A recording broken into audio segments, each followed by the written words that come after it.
¿Hablas español? Sprichst du Deutsch? Kan du norsk? If you've heard that sound from Babbel before, I bet you do. Babbel is the science-backed language learning app that actually works. With quick 10-minute lessons handcrafted by over 200 language experts, Babbel gets you on your way to speaking a new language in just a few weeks. With over 16 million subscriptions sold and a 20-day money-back guarantee, just start speaking another language with Babbel. Right now, up to 55% off your Babbel subscription at babbel.com/Spotify podcast. Spelled BABBEL.com/Spotify podcast. Rules and restrictions may apply.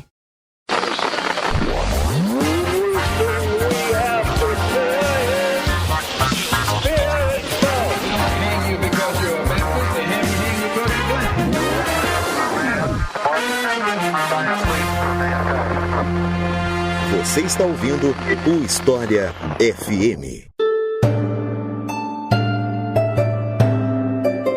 República Romana, esse é o tema de hoje do História FM. Eu sou Iclis Rodrigues e já que Roma tá na moda por conta do que tem rolado no cinema, nada mais justo que fazer um episódio sobre o assunto. E para falar sobre isso, eu chamei o meu amigo, podcaster, historiador e o maior viciado em história de Roma que eu conheço, Vinícius Aleixo Fedel, a quem eu passo a palavra para se apresentar para vocês. Então, Vinícius, seja muito bem-vindo e fica à vontade para se apresentar pro pessoal. Muito obrigado, Iclis.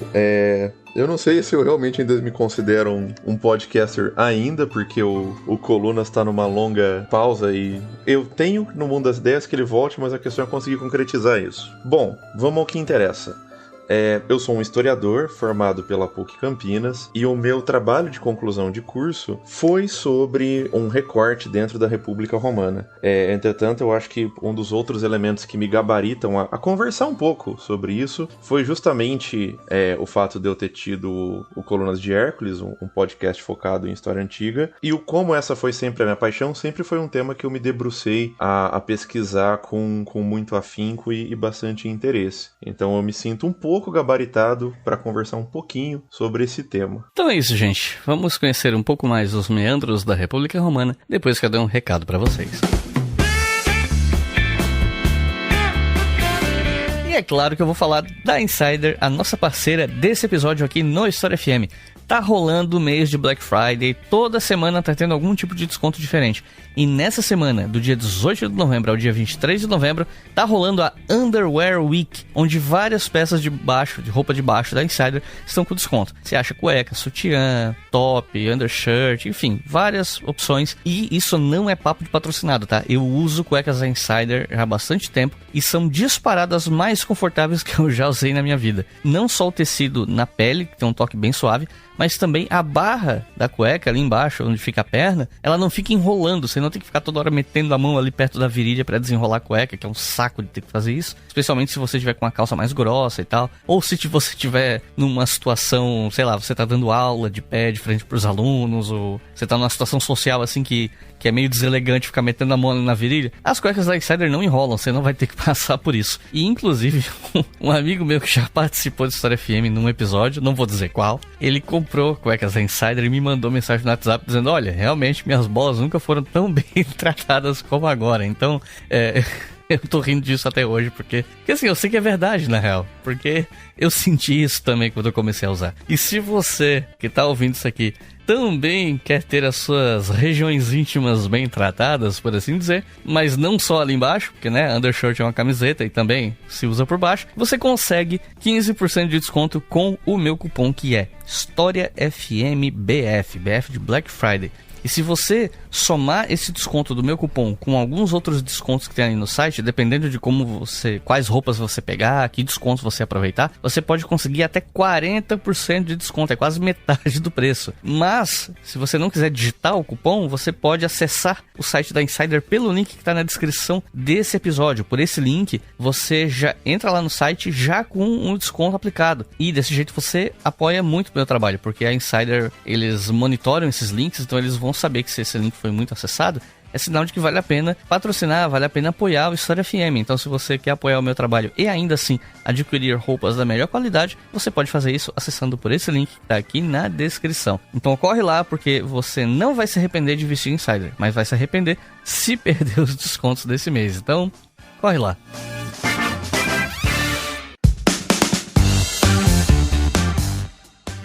E antes de a gente começar o episódio, só me deixa lembrar vocês da nossa campanha do Apoia-se, porque é ela que financia o História FM desde o começo. O História FM só existe graças à nossa campanha e nós precisamos de você para continuar existindo. Se você quer fazer parte disso, você quer ter orgulho de dizer que apoia um projeto educacional gratuito como o História FM, você pode fazer isso em apoia.se/obrigahistoria com qualquer valor a partir de R$2 por mês. E os nossos novos apoiadores e apoiadoras são Aline Rodrigues, Antônio Rodrigues, Uira Lopes e Flávio Melo. Muito obrigado, pessoal, são vocês que apoiam esse programa. Se você que está ouvindo quer apoiar também, é só acessar apoia.se/obrigahistoria. E se você quiser fazer um apoio pontual fora do Apoia-se, sem as recompensas no caso, você pode fazer isso pela chave Pix leituraobrigahistoria@gmail.com.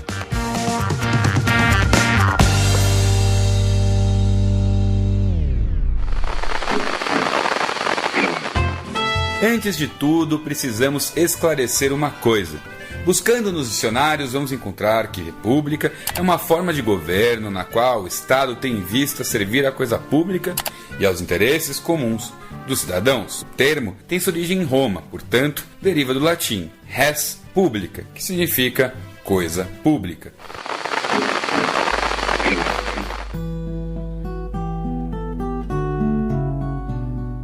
Pra gente começar essa conversa, eu queria te perguntar o seguinte: o que é que existia antes da República Romana? O que é que a gente sabe sobre Roma antes disso? Cara, é uma excelente pergunta e eu vou te responder de duas formas.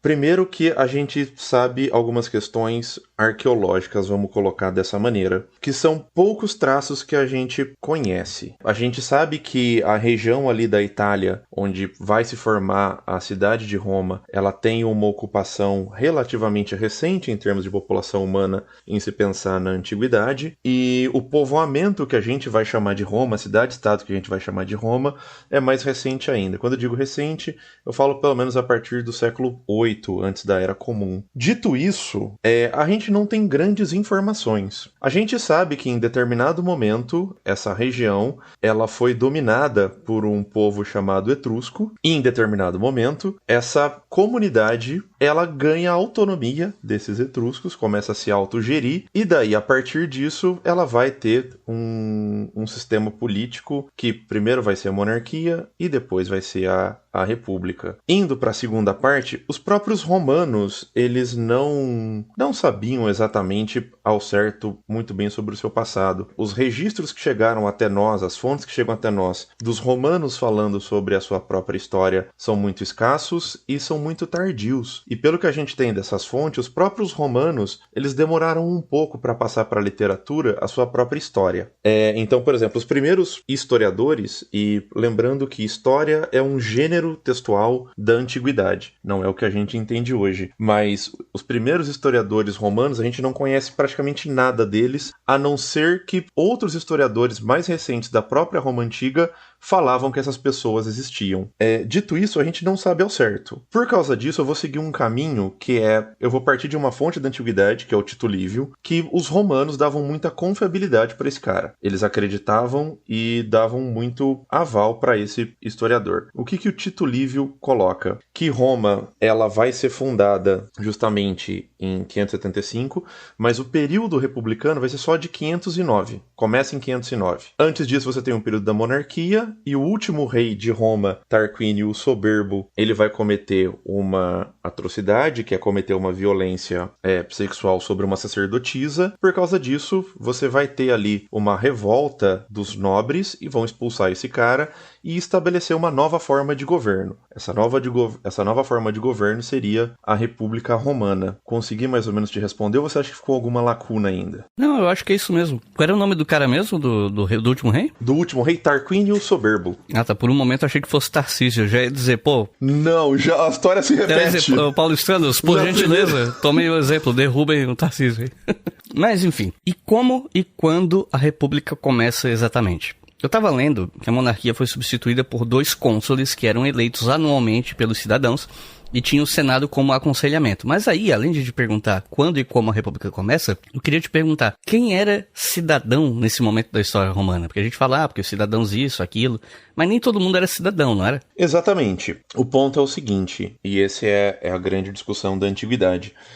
Para nós, no nosso período, é muito estranho pensar que uma pessoa nasce, por exemplo, no nosso território e não é automaticamente brasileiro. A nossa construção da identidade está ligada a uma questão de território, cultura, história e direitos políticos de maneira associadas, né? Eu não consigo pensar alguém ser brasileiro não tendo essas características. Na antiguidade isso não acontecia. O primeiro ponto que eu gosto de ressaltar e eu acho importante é justamente entender que, e a gente vai ver isso de uma maneira muito importante durante o crescimento dessa república, é que ser cidadão romano, pelo menos inicialmente, ele não está preso à questão do lugar onde você nasce. É um status político. Partindo disso, então, a sociedade romana, vamos chamar assim de primitiva, ela vai ter uma grande diferenciação: patrícios e plebeus. Patrícios e plebeus é uma coisa que vai aparecer bastante nesse programa, é uma diferenciação social. Tanto patrícios quanto plebeus são cidadãos romanos. E essa cidadania, especialmente no começo, ela poderia ser retirada principalmente no caso dos plebeus. Quando um plebeu, por exemplo, se endividava com um patrício e era submetido a um regime de escravidão por dívida, ele automaticamente perdia a sua cidadania. Então essa categoria de ser cidadão era algo flutuante e basicamente ele estava ligado justamente quem eram os seus antepassados nessa comunidade política que está em formação. Partindo disso, dentro dessa diferenciação, você vai ter ainda uma outra estratificação social, que aí sim você vai ter... esse termo é um pouco debatido, tem gente que gosta de usar, tem gente que não gosta. Eu vou usar porque é uma tradução que faz sentido pela palavra que os romanos usam. Você vai ter classes políticas dentro dessa sociedade. Então você vai ter quem são, por exemplo, os patrícios, que vão ser essas pessoas nobres, que vai ser a nobilitas. Você vai ter plebeus, você vai ter cavaleiros, que é uma outra classe política, mas tudo isso está ligado principalmente aos seus antepassados e também depois vai ser estabelecido a partir de quanto de renda você tem. Os romanos eles vão ter um mecanismo chamado censo, que eles vão contabilizar quanto de dinheiro você tem e, portanto, isso vai delimitar a qual classe política você deve pertencer. O caso dos cavaleiros, por exemplo, eles recebem esse nome justamente porque eles tinham condições financeiras de, durante os períodos de guerra, bancar um cavalo, ou seja, ser da cavalaria. Principalmente porque nesse momento inicial, o exército romano, e essa é uma força importante, a ligação entre a política e o expansionismo militar romano, ele não era algo profissional, ou seja, as pessoas bancavam o seu próprio equipamento. Então, portanto, quanto mais dinheiro você tinha, melhor equipado você estava, mais chance de você sobreviver aos conflitos e, portanto, conquistar espólios. E qual era mais ou menos a divisão social em Roma nessa época? Pensando, tudo bem, você já falou aí de patrícios, plebeus, mas eu acho que é mais profundo do que isso, né? Pensando em grupos políticos, classes, enfim.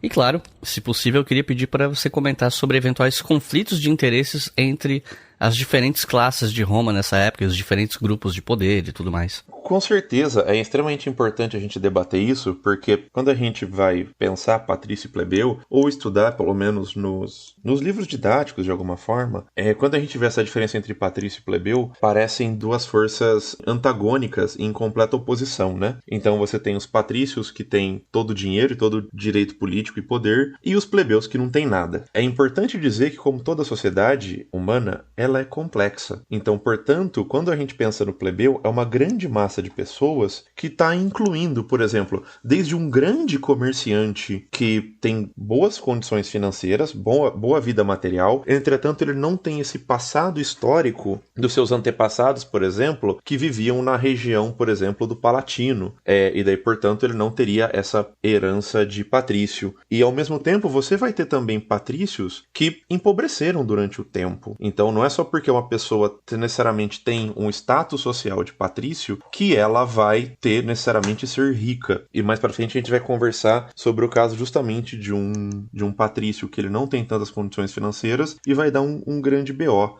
que é o Catilina, mas mais pra frente a gente comenta mais sobre isso. Em relação a esses conflitos, como eu tinha comentado antes, a estratificação social, ou seja, as classes, as castas, a ordem, ela era muito bem estabelecida na sociedade romana. E especialmente nesse período que a gente pode chamar assim de a Primeira República, ou as Primeiras Repúblicas, usando já uma periodização de uma historiadora chamada Harriet Flower, que ela define esse período republicano como sendo como se, na verdade, assim, não uma república, mas 7 sistemas republicanos diferentes. Ela vai dizer que esse período proto-republicano, ou início de república, vai ser marcado justamente por essa grande diferenciação nas arenas políticas que os patrícios conseguiam exercer uma grande influência e um domínio dos principais cargos, enquanto que os plebeus eles estavam tentando lutar para ter acesso a esses cargos, especialmente os plebeus que tinham uma boa vida material. A partir disso, você vai ter uma série de choques sociais. Esse período que a historiografia vai chamar justamente de o conflito das ordens, né?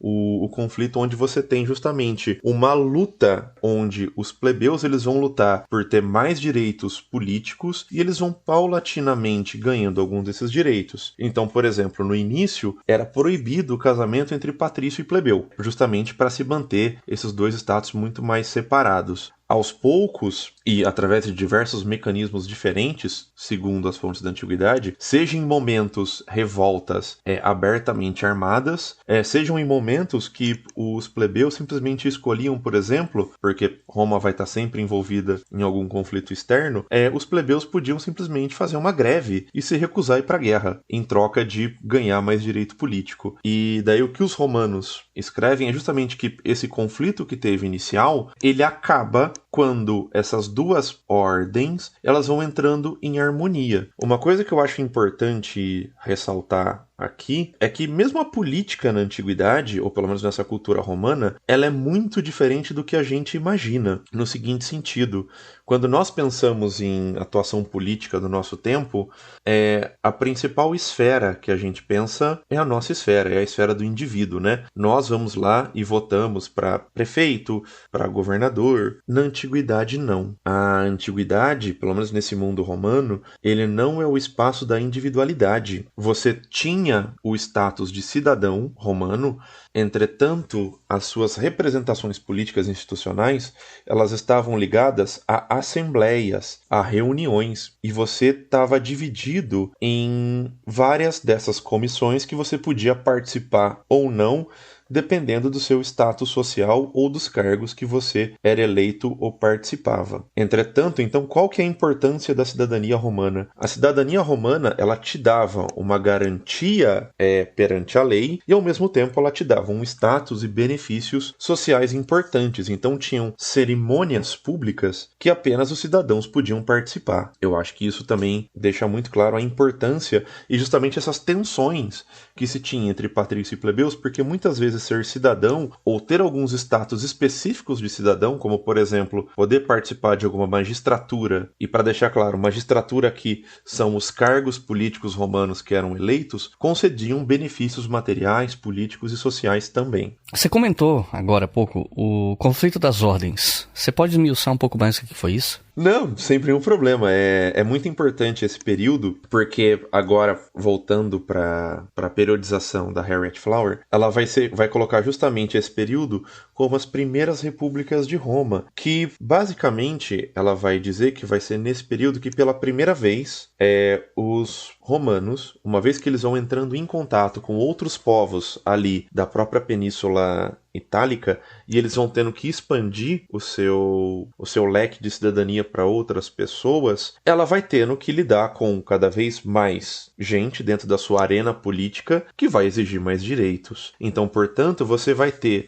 uma antiga elite social que se vê obrigada a ceder direitos para uma nova elite que está chegando, vindo de territórios que estão sendo anexados, seja por força militar, seja por força aliada, mas que esse exercício e flexibilização vai ser o primeiro momento de um grande exercício que a política romana vai ter que fazer e que depois vai se desdobrar justamente no período das guerras púnicas e de um período de grande expansão dessa República Romana. De Dito isso, o que vai ser discutido justamente no conflito das ordens e quais vão ser as principais reformas ligadas a esse período? Bom, uma das primeiras coisas que vai ter, como nós estávamos conversando, a política romana, ela não é pautada em pessoas, ela é pautada no coletivo, correto? Partindo disso, então, você tinha assembleias, e essas assembleias, elas representavam diferentes interesses de pessoas para delimitar esferas da vida diferentes. Uma dessas esferas principais e centrais era o Senado. O Senado romano, ele vai ser a principal assembleia que você vai ter, a principal reunião de pessoas que vai definir principalmente sobre a vida de civil e militar, de paz e guerra das pessoas e uma série de legislações. Principalmente porque por muito tempo Roma não vai ter um sistema legal codificado. Então, muitas vezes, quem vai definir o que está dentro da lei ou não são esses anciões. Uma das primeiras vitórias, justamente, que vai acontecer no conflito das ordens, vai ser justamente a criação de um códice legal escrito. São as leis das 12 tábuas, que até hoje é estudado dentro do direito romano, em alguns cursos de direito, por ser justamente um código civil criado, um código de leis, que vai tratar sobre vários assuntos do dia a dia da Roma antiga. Outras conquistas ligadas a essa questão do conflito da ordem, por exemplo, elas vão versar sobre a questão da posse de terra. E basicamente, por que isso é importante? Quando a gente fala no mundo antigo, de maneira geral, a gente pensa principalmente em Roma, eu acho que as pessoas imaginam, a grande cidade de Roma, né? E essa vida urbana que as pessoas vão ter, luta de gladiador, o Fórum Romano, Júlio César sendo assassinado. Entretanto, o mundo antigo, ele é um mundo que ele é majoritariamente rural. A grande maioria das pessoas vive, nasce e morre dentro do campo. E o que você vai ter justamente é uma tensão social para que essas terras que estão sendo anexadas a essa república, né, essa cidade-estado que está se expandindo, sejam distribuídas de uma maneira mais igualitária entre patrícios e plebeus. Logicamente, os patrícios eles vão defender que justamente como eles têm primeiro um direito tradicional maior, que eles são superiores por terem essa herança de ser patrício frente aos plebeus, mas também principalmente o fato de que eles se organizam melhor para a guerra porque eles têm mais condições financeiras, vai justamente coadunar que eles concentrem renda na mão deles. Um dos principais pontos justamente que o conflito das ordens vai colocar para tentar mitigar essa questão é justamente tentar limitar o tanto de terras que um senador pode ter em termos de propriedade privada. Outro aspecto importante, e daí uma contrapartida, porque até o momento eu só estou falando das vitórias dos plebeus sobre os patrícios.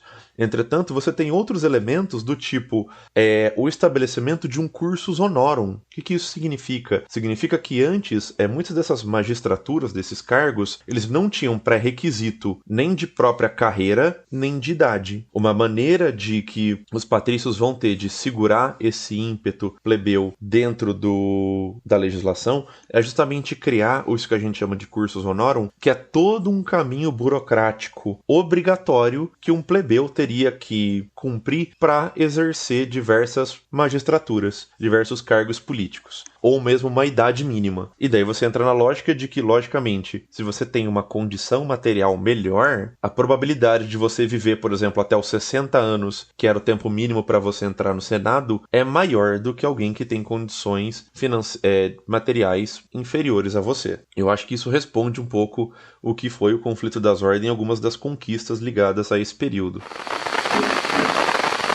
Ele organiza uma Assembleia das Cúrias, que era uma organização de famílias patrícias utilizada para ratificar os decretos do rei. Nessa Assembleia, discutiu-se a futura forma do governo de Roma. Muitos foram ouvidos, claro, todos patrícios. A Assembleia declarou, então, que haveria uma república, com 2 cônsules executando a vontade do Senado patrício.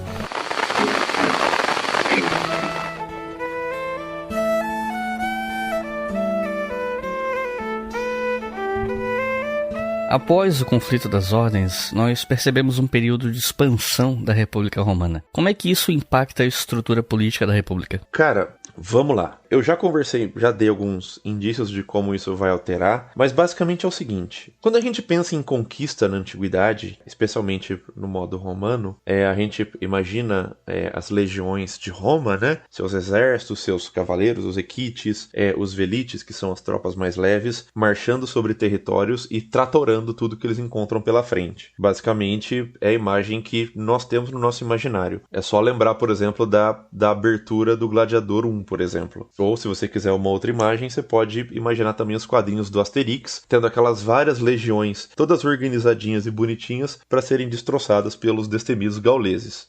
O ponto é o seguinte, boa parte dessas conquistas militares da República Romana, desse período de expansão, ele não está ligado só a um mundo das guerras, ou pelo menos com Roma tomando essa iniciativa para invadir um território.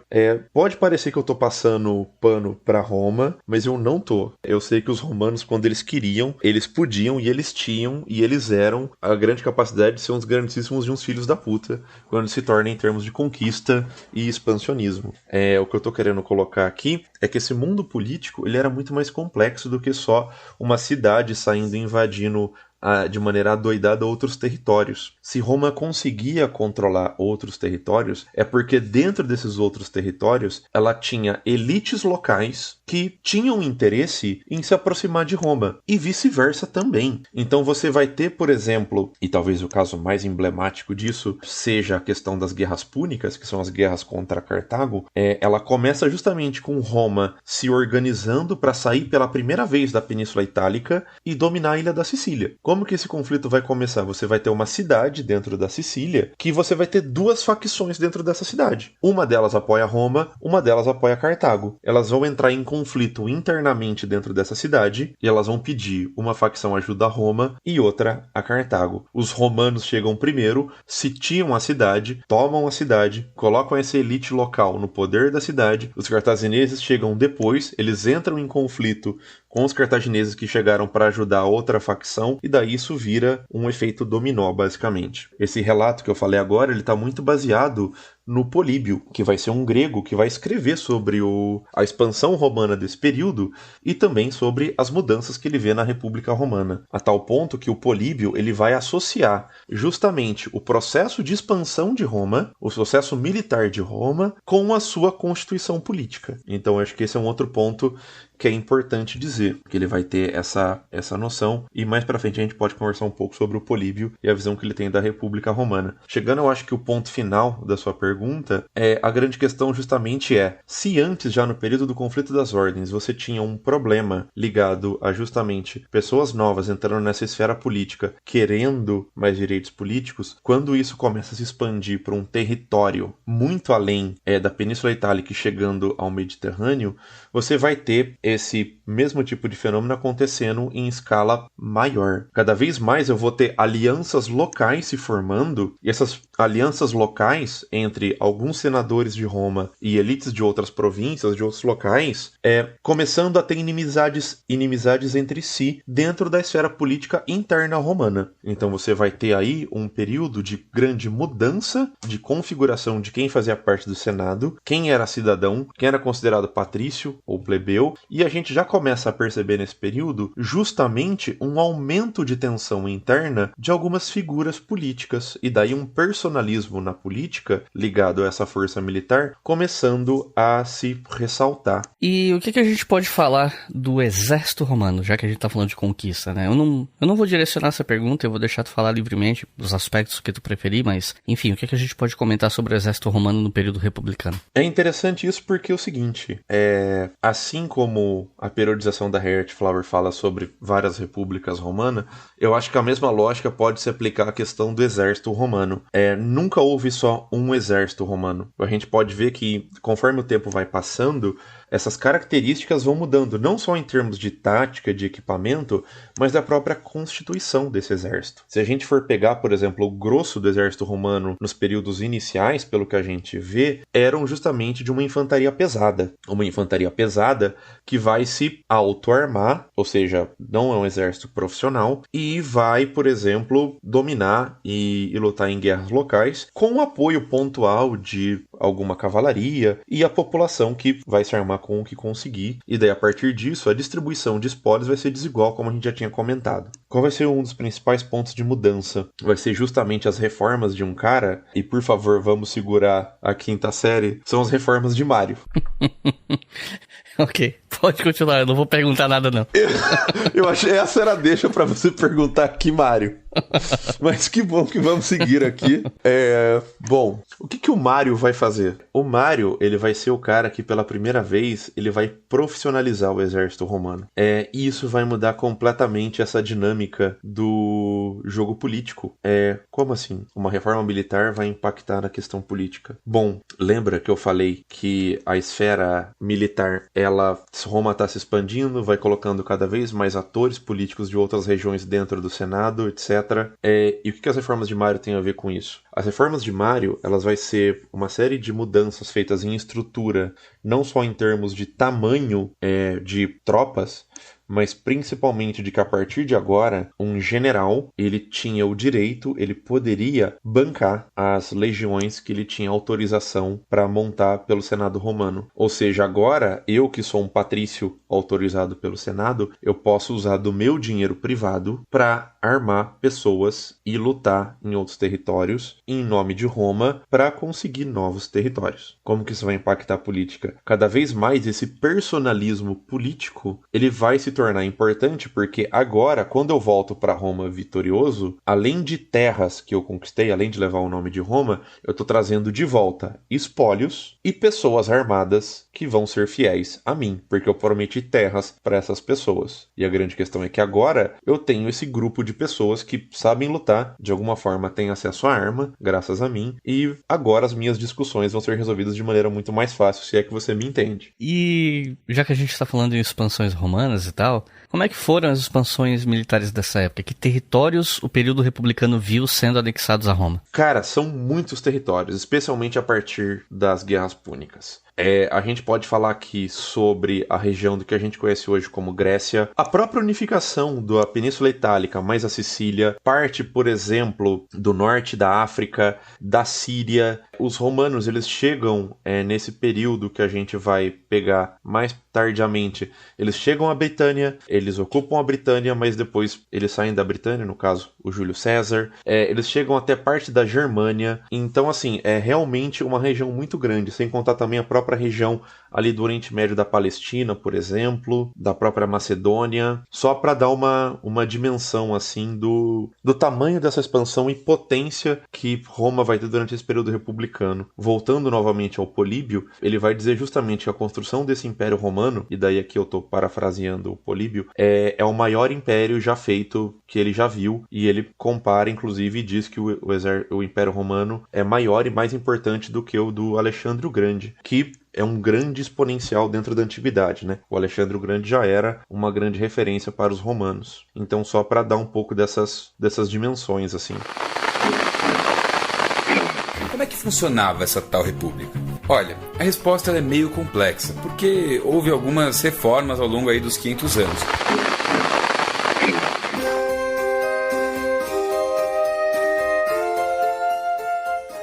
Você estava comentando comigo em off, quando a gente conversava sobre gravar esse episódio, que existiria um consenso sobre a importância dos Gracos e o início de um período chamado de Crise da República. E aí eu pergunto, quem eram esses tais Gracos, né? E que relação eles teriam com essa crise? Sobre o Mário, você não quer perguntar quem que era. Não, tá tranquilo. Quem quiser saber, vai na Wikipédia.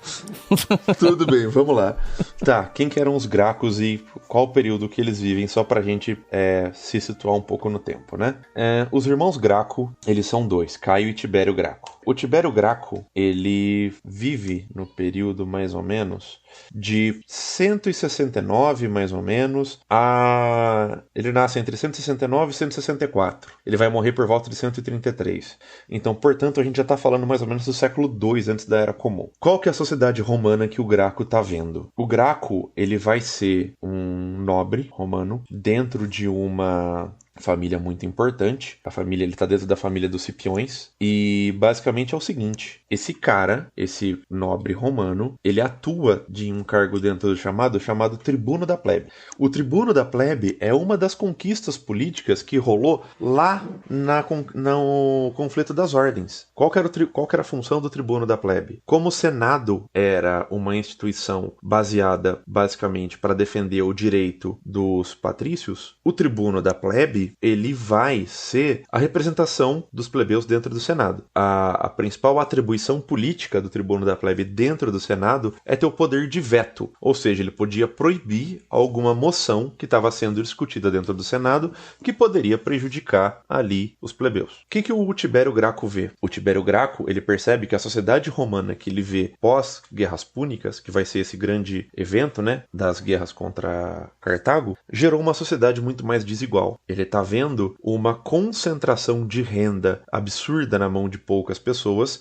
e como isso está gerando miséria e desigualdade social nas cidades. Eu sei que pra gente hoje no Brasil pode parecer algo muito estranho, muito alienígena esse tipo de sociedade, né? Uma sociedade extremamente agrária na mão de poucas pessoas e que isso gera uma concentração de pessoas pobres e miseráveis na cidade com pouco acesso à renda e a lugar para morar. Eu sei que isso é alienígena pra gente. Ainda bem que isso não acontece mais, né? É, exatamente. Graças a Deus a história muda, mas é importante a gente ver como sociedades do passado eram diferentes, né? Com certeza. A história serve também para isso. E olha só que doido o que o Tibério vai propor. Ele vai falar, então, e se, só tô pensando aqui, galera, e se a gente pegar um pouco dessa terra que tá na mão de pouca gente e dar um pouquinho dessas terras para quem não tem nada? Ele tá falando de reforma agrária. É daí que vem essa noção, pelo menos para nós, dentro de uma literatura clássica mais evidente. É isso que ele propõe. Ele propõe uma reforma agrária. A grande questão, e é onde começa a grande cisma, é que quando ele faz isso, ele tenta fazer isso dentro do Senado. O Senado diz que ele está agindo de maneira irregular, que um tribuno da plebe não poderia fazer esse tipo de monção dentro do Senado. O que o Tibério Graco faz? Ele fala, tá bom. Ele vai numa outra esfera política, numa Assembleia Popular, que é um outro tipo de reunião de política, que principalmente ali também teria representado o povo, e ele pega e fala, então, tava lá no Senado, eu tive uma ideia, eles não me ouviram, tô trazendo pra cá, vamos fazer reforma agrária? E ele tenta votar um processo de reforma agrária, uma lei de reforma agrária, dentro de uma Assembleia Popular, o que institucionalmente seria algo ilegal. Qual que é o resultado disso? E só para dar umas pitadas de novelescas a essa história, o primo desse cara, ele ocupava um cargo muito importante, que era o cargo de Pontífice Maximus. Para resumir muito, esse cara era como se fosse um papa da Roma Antiga. Ele era o principal sacerdote que organizava uma boa parte da vida política e religiosa. O que esse primo dele faz? Ele junta uma galera, eles cercam o Tibério Graco e os seus seguidores numa colina e eles são mortos a paulada, pedrada e porrada. A grande questão, a grande diferença que os romanos veem, por exemplo, entre o período dos Graco e o conflito das ordens, e quando eu digo aqui os romanos, eu estou falando de várias fontes. Eu estou falando desde, por exemplo, o Salústio, ele vai escrever sobre isso. A fonte que eu estudei no meu TCC, que é o Apiano, escreve sobre isso, e eu estou me baseando principalmente nele. Por que eu estou me baseando no Apiano para falar sobre isso? Porque é um dos caras que a gente tem um registro mais conciso e inteiro sobre esse período. Ele está escrevendo bem depois, entretanto, é uma das fontes que sobrou pra gente. Só para esclarecer algumas questões aí de filtro de fonte. Basicamente, a grande cisão que o Apiano percebe, e outros historiadores romanos também, como Salustio, vão colocar é o seguinte: é a primeira vez que eles vão perceber instituições políticas não funcionando dentro da normalidade, até o ponto que vai se romper o que eles entendem por acordo republicano. Os romanos, eles têm uma definição muito ampla da palavra república. República, em latim, vai significar a coisa comum, né? Eu acho que é importante definir o seguinte: ao mesmo tempo que os romanos usavam essa palavra para falar sobre o seu sistema político romano, eles usavam a palavra república para falar sobre outros sistemas políticos romanos que muitas vezes tinham características diferentes das deles.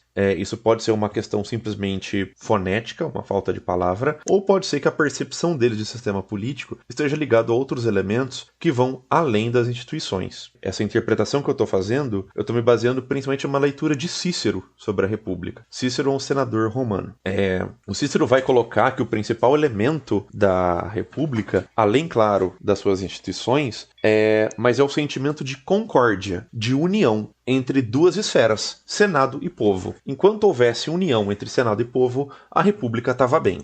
O Cícero também é um dos caras que vai identificar mais ou menos esse período dos Graco como já um desarranjo dessa ordem republicana. Justamente porque você vai ter um tribuno da plebe agindo de maneira ilegal, no sentido da lei, e ao mesmo tempo você vai ter uma resposta completamente fora do padrão, que é um Pontífice Maximus, que é um sacerdote, pegando em armas para matar um tribuno da plebe, que é um cargo sagrado também, e ainda assim fazendo um ritual para purificar, como se aquela morte fosse algo espúria. Isso vai quebrar e fragmentar esse mundo institucional romano. A partir da figura dos Gracos, o que a gente vai ver cada vez mais em termos de atuação política, e daí o ápice dessa atuação política anômala seria a figura do Sulla, vão se tornar mais recorrentes, até que a gente vai ter um período que a gente vai chamar de Principado, onde vai haver efetivamente uma mudança estrutural e irreversível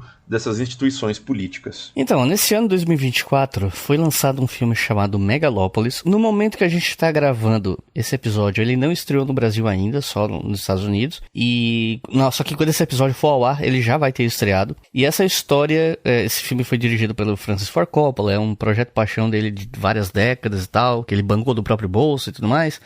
E essa história desse filme tem alguma inspiração no que ficou conhecido como Conspiração de Catilina. Então, já que esse filme, eu não sei se vai estar em cartaz quando o episódio sair, pelo menos nos Estados Unidos ele flopou horrores, assim, não sei como é que vai estar aqui. Mas, já que tem esse filme aí no circuito de 2024, eu vou pegar ele como inspiração e perguntar quem era Catilina e que conspiração foi essa, e claro, como essa conspiração acabou. Lembra que eu falei no começo do programa que tinham alguns nobres, etc., que não tinham tanto dinheiro, ou não é só porque uma pessoa vinha de uma família nobre patrícia que isso significava uma garantia de uma vida material confortável?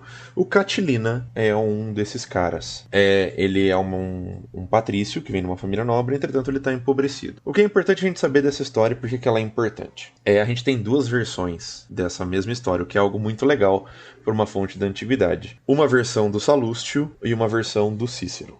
Só para contextualizar a figura do Salustio, ele é um historiador menor, né? Ele é menos conhecido, tem menos impacto, vamos chamar assim, no mundo historiográfico, político, etc. O Cícero, só para contextualizar, as pessoas terem um pouco de dimensão, ele é talvez, dentro da antiguidade romana, o autor mais lido e com maior impacto que a gente tem. Dito isso, é importante dizer, e aqui eu estou tomando um pouco o partido do Salustio, segundo o Salustio, o Cícero ele agiu meio que como um Sérgio Moro em relação ao Catilina. Então seria como se você pedisse para o Sérgio Moro escrever uma biografia do Lula, e no caso do Lula seria o Catilina. O Salustio ele não vai defender o Catilina, entretanto ele vai fazer essa denúncia em relação ao Cícero. Catilina seria esse nobre que ele tinha uma intenção, ele tinha um plano justamente de tentar tomar o poder de Roma para ele mesmo e se tornar rei. Aonde que entra o entrave e por que esse episódio é tão importante? Esse episódio vai ser importante porque durante esse período, durante a pré-conjuração de Catilina, o Cícero ele foi um dos cônsules. E ele vai usar essa conjuração de Catilina que ele diz que ele descobriu para fazer uma plataforma política para que as pessoas votem nele para cônsul de novo. Então a grande questão dessa conjuração de Catilina é justamente o circo político que o Cícero monta em volta dessa figura. Então ele vai ter 3 discursos que ele vai proferir dentro do Senado. Justamente o primeiro discurso é ele denunciando a conjuração de Catilina, essa conspiração apresentação que ele vai ter, dizendo o que ele já descobriu e como ele descobriu. O segundo discurso é ele levantando as provas que ele tem sobre o Catilina. E o terceiro discurso já é após o Catilina ter saído da cidade, ele inflamando a população para formar um exército e combater o Catilina, sendo que o Cícero liderasse essa expedição. Dito isso, ela vai ser muito importante porque vai ser a plataforma política vitoriosa do Cícero e acaba justamente com o Catilina sendo derrotado e morto fora de Roma por um exército romano. E eu acho que o ponto principal disso é o Cícero sendo eleito cônsul romano. Não é à toa que esse discurso ele é muito estudado nos cursos de direito, ou tem uma longa tradição, justamente porque o Cícero ele vai transformar o Catilina no discurso dele nesse grande mal. Para o Cícero, o Catilina é a personificação de tudo aquilo que está errado dentro do mundo político, social e até mesmo religioso romano. Então ele vai dizer, por exemplo, que se o Catilina assumisse o poder, a ordem natural das coisas ia mudar. Árvores entortariam quando o Catilina fosse rei, cachorros miariam, bois estariam atrás das carroças e não na frente. São algumas das figuras de linguagem que ele usa dentro desse discurso dele. Eu acho que essa é a principal importância dessa obra do Cícero. Isso de maneira bem resumida.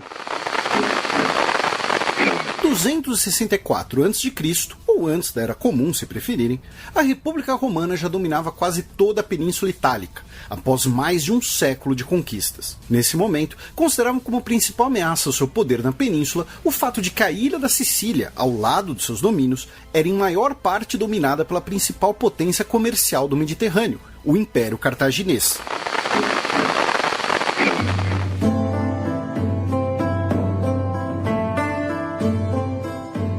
Pouco tempo depois disso, nós tivemos o contexto da criação do primeiro triunvirato. Eu sei que isso vai dar uma resposta muito longa, mas você pode contar pra gente o que era esse triunvirato, como ele foi formado, por quem ele foi formado e, claro, por quais motivos ele foi formado, né? Tá, vamos lá. Uma coisa que é importante dizer é o seguinte: a gente aprende sobre o triunvirato nas escolas como se fosse efetivamente uma instituição política, né? Entretanto, é importante ressaltar que o seguinte, o triunvirato ele é um acordo não oficial entre pessoas, entre cidadãos que têm uma grande importância e poder dentro do Senado romano. E isso já é uma evidência justamente de que o Senado romano e as instituições elas já não estão funcionando muito bem. Elas não vêm funcionando muito bem justamente desde a morte dos Graco, porque eu acho importante se contextualizar. Basicamente, depois que os Gracos são assassinados, o mundo político romano ele é envolto em uma espiral de conflitos internos e externos. Você tem pelo menos 2 guerras civis sendo travadas.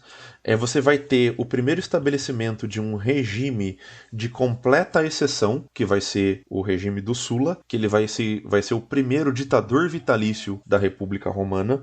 Fora isso, você vai ter a ascensão de figuras políticas como Pompeu, por exemplo, que é um general romano que combateu ao lado do Sula e depois que o Sula morre, ele vai tomar uma posição de grande proeminência. E já começando a responder a sua questão, o Pompeu é um dos integrantes do primeiro triunvirato. Então, quem são os integrantes do primeiro triunvirato? O primeiro triunvirato seria a junção, a aliança política entre Cneu Pompeu Magno, ou Pompeu, Marco Licínio Crasso, ou Crasso, e Caio Júlio César. Essas 3 figuras elas são importantes porque os 3 são grandes, 2 deles, o Pompeu e o César, são grandes generais. E eles têm uma composição muito curiosa, porque tradicionalmente, e isso mostra justamente como a política romana ela é diversificada e não é tão dicotômica como a gente pensa. Inclusive, eu acho que esclarecer um ponto aqui, quando a gente vai estudar sobre República Romana, a gente vê basicamente sobre a formação de 2 partidos. Eu não sei se você chegou a ver isso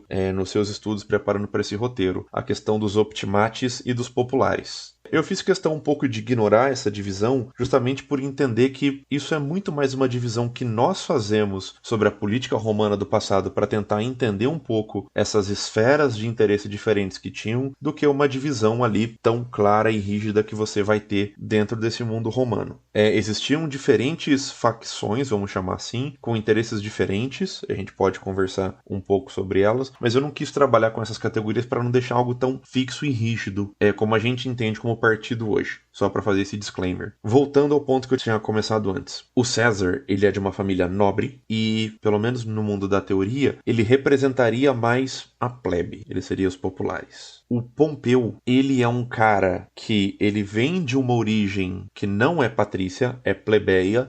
Entretanto, a sua atuação política e militar, na maior parte do seu tempo, foi ligado à defesa dos interesses dessa nobreza, do que seria desses optimates. E o Crasso, de uma certa forma, a gente poderia classificar ele como um novo homem. Esse é um termo muito ligado ao estudo da política romana, que vai designar justamente essa ascensão de pessoas da política romana que estariam fora das esferas das elites tradicionais. O Cícero, como eu tinha dito antes, ele pode ser considerado um novo homem, principalmente porque ele ganha a cidadania romana há pouco tempo. Se eu não me engano, até a geração do pai dele não era cidadão romano. Então, portanto, o Cícero ele se insere na esfera política romana de uma maneira muito recente, a família do Cícero. E ainda assim ele tem uma ascensão meteórica. O cara é cônsul mais de uma vez. Isso é extremamente importante e é uma ascensão muito grande. Sem contar que ele vai ser já reconhecido no tempo dele como um dos maiores expoentes da política romana do seu tempo de vida. O triunvirato, então, vai ser esse acordo informal entre essas três lideranças que você vai ter, e eles vão alternar, basicamente, entre eles os cargos de cônsules, e eles vão concentrar um poder formal e informal dentro de suas mãos. Basicamente, o que você vai ter justamente uma vez que uma dessas partes desse tripé cai, que o Crasso, ele morre de uma forma crassa, inclusive o termo erro crasso existe por causa desse cara. Ele tenta fazer uma expansão militar, se não me engano, contra a Pártia e acaba em desastre, ele acaba sendo morto durante um acampamento. E a partir disso, o Pompeu, que já era uma figura mais idosa, já era de uma outra geração anterior ao César, ele começa a entrar em rota de choque, ou o César entra em rota de choque com o Pompeu, e daí a partir disso você vai ter um acirramento dessas políticas, que vai desembocar no quê? Em mais uma guerra civil do período romano. Depois do primeiro triunvirato, Júlio César chega ao poder, e nós já temos um episódio sobre ele aqui no História FM, inclusive com Vinícius junto, onde a gente fala sobre a conquista da Gália e tudo mais, mas para não obrigar os ouvintes a ouvirem um episódio inteiro para entender essa parte da história, aqui eu queria pedir para você falar como foi esse governo de Júlio César, como é que esse governo acabou e tudo mais. Tá, vamos lá. Primeiro, recomendo fortemente que vocês escutem o episódio que a gente fez sobre o Júlio César. É um dos primeiros, né, Iclis? É o episódio 6, chamado Júlio César e a Conquista da Gália. Pessoalmente, eu acho que esse episódio continua sendo bem válido. E, bom, primeira coisa que é importante dizer. Júlio César não foi imperador de Roma. Ele não se outorgou esse título. Ele não foi considerado imperador. E mais pra frente a gente fala sobre o que seria essa transição da república pro império. Dito isso, então, o que o Júlio César foi? O Júlio César foi um cargo que já tinha sido criado e ocupado pela figura do Sulla, que ele foi um ditador vitalício.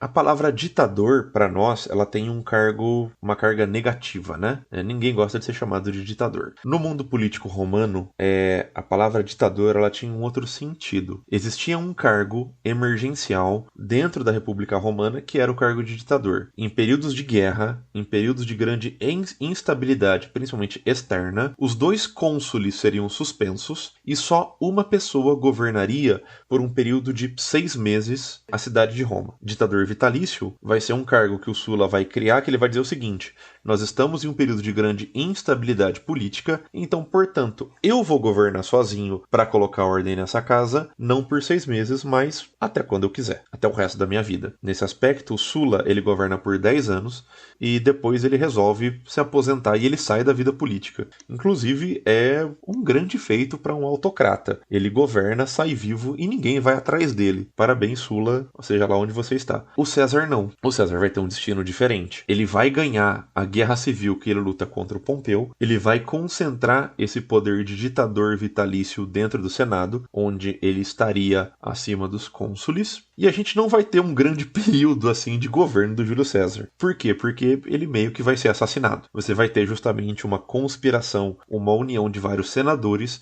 que vão assassinar a figura do Júlio César lá nos Ides de Março, né? Como é famosa a frase do... Essa frase, se eu não me engano, ela tá em Plutarco, que fala sobre isso, que é uma outra fonte, e ele vai ser esfaqueado, levando ao quê? A mais um período de guerra civil. E o que foi o segundo triunvirato? Como é que ele foi formado? Como é que acabou? E o fim desse triunvirato explica o começo do Império? Bom, vamos lá. O segundo triunvirato, ele vai seguir mais ou menos a ordem do primeiro. Então a gente está falando novamente de uma organização de divisão de poder que está além das instituições. Ela não é algo oficial e segmentado. Da onde que ela surge? Lembra que eu falei que quando César morre, uma nova guerra civil começa? Basicamente você vai ter uma guerra civil entre os partidários de César contra os seus algozes. O Cícero, inclusive, ele tá na turma dos algozes. Quem que tá na turma dos partidários do César? O seu principal general, um cara chamado Marco Antônio. O seu sobrinho, que também se torna seu filho adotivo, que é o Otávio. E essas duas figuras, elas vão lutar contra os opositores e vão vencer. Além dessas duas figuras, você vai ter um terceiro senador romano chamado Lépido, que vai ser a última chave desse triunvirato. O Lépido, o Augusto e o Marco Antônio, eles vão dividir esse poder até que o Lépido, que já era um senador mais idoso, ele morre. E eu te dou um doce se você adivinhar o que vai acontecer depois que o Lépido morre. Augusto e Marco Antônio começam uma guerra civil. O que vai acontecer basicamente, o Otávio Augusto, ele ganha do Marco Antônio. E daí basicamente é o seguinte, Iclis, a gente tem hoje todo um debate sobre esse fim da República e início do Império. Você vai ter alguns autores que vão considerar que esse período do Principado, e Principado porque o Augusto ele cria um cargo para ele dentro do Senado, que seria a figura do Príncips, seria um período de transição. Só para você ter uma noção, o Augusto ele se vê como um restaurador da República Romana. Eu acho importante deixar isso muito claro. Ao mesmo tempo que críticos ao Augusto,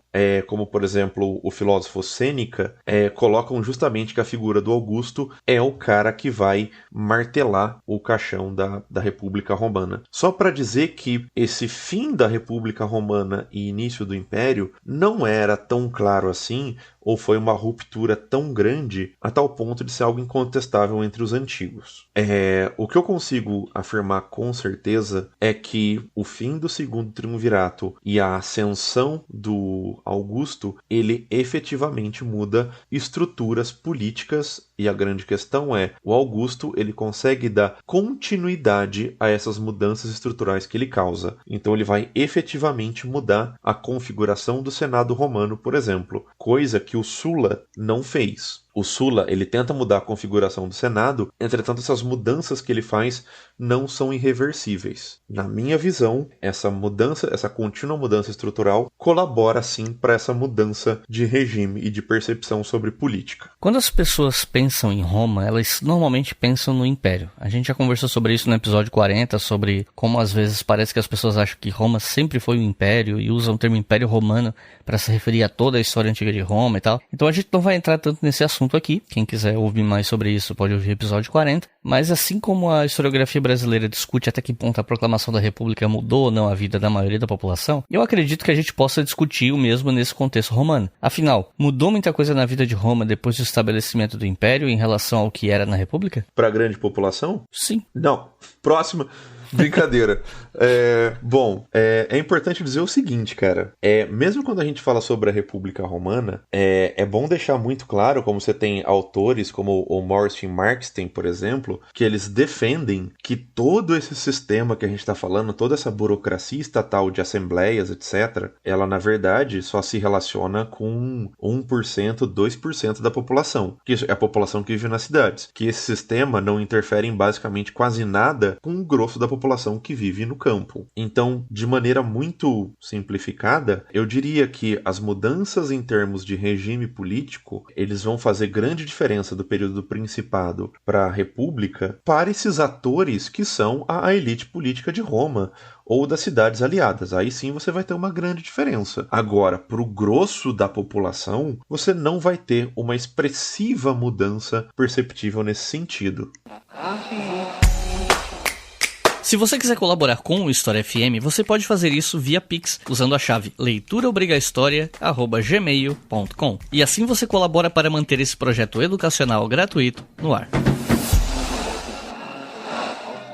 Aqui a gente entra um pouco mais no debate historiográfico, e a minha próxima pergunta tem a ver com algo que nós conversamos offline, que é o entendimento de como a política da República Romana funcionava. Porque você comentou comigo que as fontes romanas e não romanas interpretam essa política de maneiras diferentes, né? E eu imagino que isso tem um impacto, inclusive, no ensino de história sobre Roma atualmente, né? Baseado nessas fontes antigas e tal. Não só isso, cara. É interessante como essa leitura sobre o mundo romano, ela vai impactar justamente outras grandes obras que vão ter importância fundamental, como, por exemplo, a gente sabe que o Montesquieu era um grande leitor de Políbio, e a teoria dos 3 poderes que ele elabora é baseada na leitura de Políbio, não de Cícero. Eu já dei algumas pinceladas durante o episódio sobre essas percepções, mas aqui eu acho mais importante cristalizar algumas coisas. Nós temos poucas fontes romanas falando sobre o seu sistema político. O Cícero mesmo, que é um grande pensador do político romano, ele escreveu um livro chamado Da República, né? Desse livro a gente não tem ele inteiro, a gente tem fragmentos. O outro principal grande pensador, eu acho que do sistema político romano, é o Políbio, que até você perguntou sobre ele. Eu acho que foi, não lembro agora se foi offline ou se foi aqui online. Por que eu estou fazendo essa diferença e qual é os pontos de divergência entre os dois? Políbio era um grego. Ele está escrevendo em um período de franca expansão e estabilidade dentro do período romano. A sua audiência principal era grega. Então, portanto, ele vai ler a política romana, as instituições romanas, com base no seu arcabouço grego de entender as formas de governo. O Políbio, por exemplo, ele vai dividir que o que define a política romana é o que ele vai chamar da constituição mista. O que isso significa? Que para o Políbio, a grandeza de Roma e sua política, ela consegue ter dentro de um sistema único as características das principais formas de governo grega. E quais são essas formas de governo grega ideais? Da democracia, da monarquia e da aristocracia. No caso, como isso é representado no mundo romano? A monarquia seriam os cônsules, a aristocracia seria o senado e a Assembleia Popular seria a democracia. Para o Políbio, essas 3 esferas, elas vivem num sistema de peso e contrapeso. E ela evitaria um dos grandes problemas que você vai ter lá no livro da Política do Aristóteles, que é a anaciclose, que é o ciclo natural dos governos de terem sua ascensão e queda e degeneração. Então, para o Políbio, o que permite que Roma seja um império único e grandioso são essas características. O Cícero, que é um romano, escrevendo já em um período de muito mais instabilidade, só retomando, ele vai definir que o que faz a República Romana não é a Assembleia Popular, não é os cônsules, mas é a relação de concórdia, a relação harmoniosa entre Senado e povo. E é importante dizer que o seguinte, o Cícero, ele não diferencia quando ele fala sobre populos, é a questão entre ser patrício e plebeu.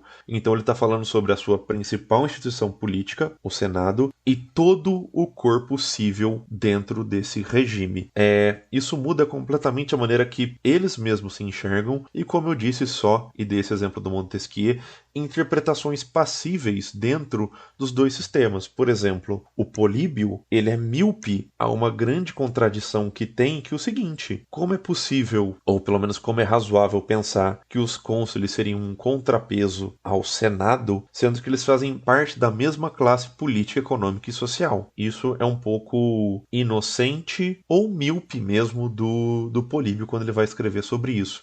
E ao mesmo tempo isso vai influenciar toda uma interpretação interpretação historiográfica sobre como Roma funcionava. E quais os debates contemporâneos entre os historiadores sobre a República Romana? Nas últimas 2 décadas nós tivemos avanços mais notáveis nessa seara. Tem uma ou mais leituras antigas que caíram em desuso? Como é que você pensa a área no momento? Cara, tem muita coisa. O campo da República Romana, ele é um campo muito grande. Hoje no Brasil a gente tem muita coisa boa também sendo produzida sobre isso. Eu vou começar a falar sobre o que está em desuso. É importante dizer que o campo da República Romana, ela é estudada pelo menos desde o século XIX. Então você tem uma vasta tradição historiográfica para pensar sobre esse período, sobre esse contexto e principalmente sobre a transição da República para o Império.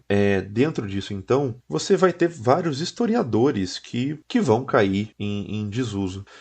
Só para citar, e um desses grandes clássicos, eu acho que a teoria do Theodor Mommsen, que é um historiador do século XIX extremamente importante, ela cai em desuso. Para o Mommsen não existe ruptura entre, basicamente, república e principado, ou entre república e império, e ele não vê uma grande mudança de sistema.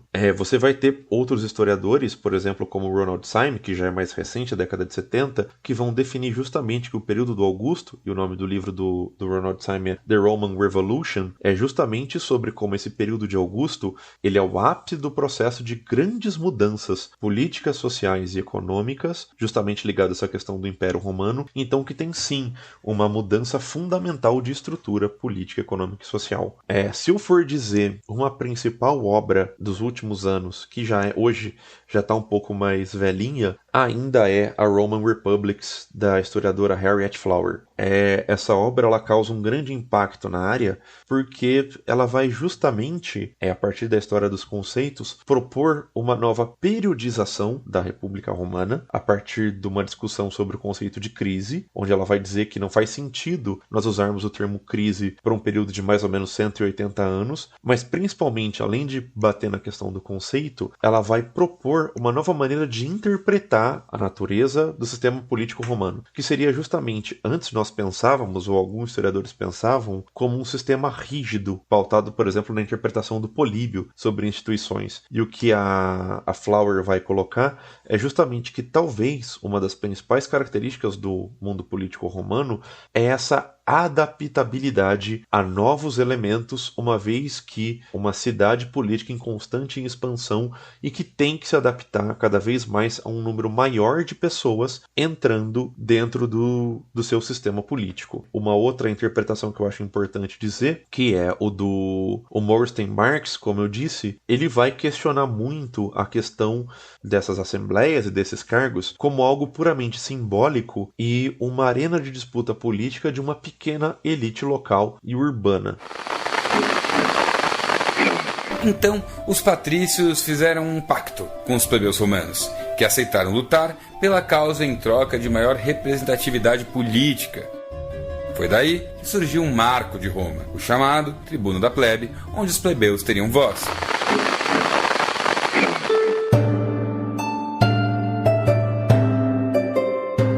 Recomendações de leitura para quem ouviu até o final, se interessou, quer aprender mais sobre o assunto. Se você tivesse que recomendar até 3 livros para a galera começar, em português ou inglês, tanto faz, o que você recomenda? Bom, eu vou tentar ser um pouco mais abrangente e agradar um número maior de pessoas. Se você quer ir nas discussões historiográficas mais recentes ou ter uma boa base, não tem como não recomendar o Roman Republics da Harriet Flower. Infelizmente esse livro ele não tem tradução para português, ele só está em inglês, mas você deve encontrar ele por aí pelas interwebs ou por outros caminhos que não me contem como vocês encontraram. Um outro livro, na verdade, eu vou recomendar um artigo que eu acho que daí é fundamental para quem se interessa, por exemplo, para a parte estrutural da política romana, para a parte institucional, para quem é mais interessado na história política. Tem um artigo da Norma Musco Mendes, ele já é um pouco antigo, mas ele é uma boa base de início, e está no livro Identidades e Políticas do Mundo Antigo, onde ela vai dissecar justamente o papel e como era organizado essas assembleias romanas. E, por fim, para terminar essa seleção de 3 livros, mais um da Harriet Flower, também que está em inglês. É um livro que eu recomendo muito e eu acho que dá para dar uma boa base sobre outras características da política romana.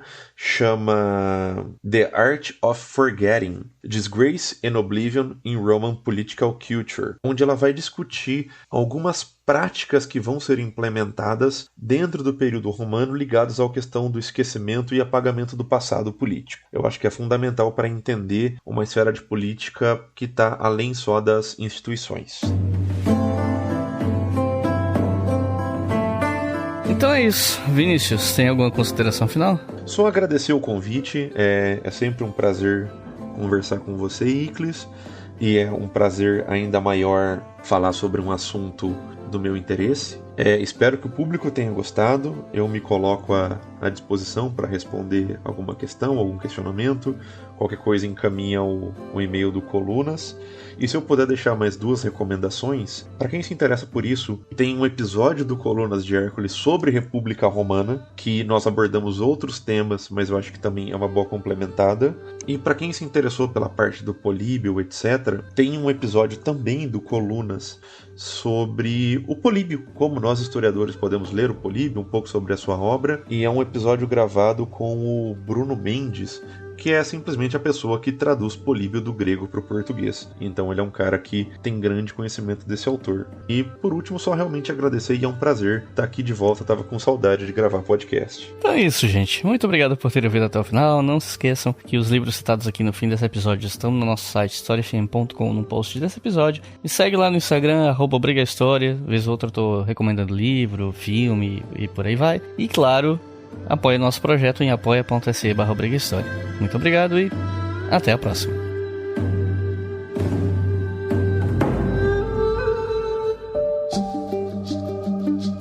O História FM é uma produção do canal Leitura Obriga História. Apresentação, Iclis Rodrigues. Edição, Samuel Gambini. Roteiro, Iclis Rodrigues. O financiamento deste programa é realizado pelos nossos colaboradores em apoia.se/Obriga História.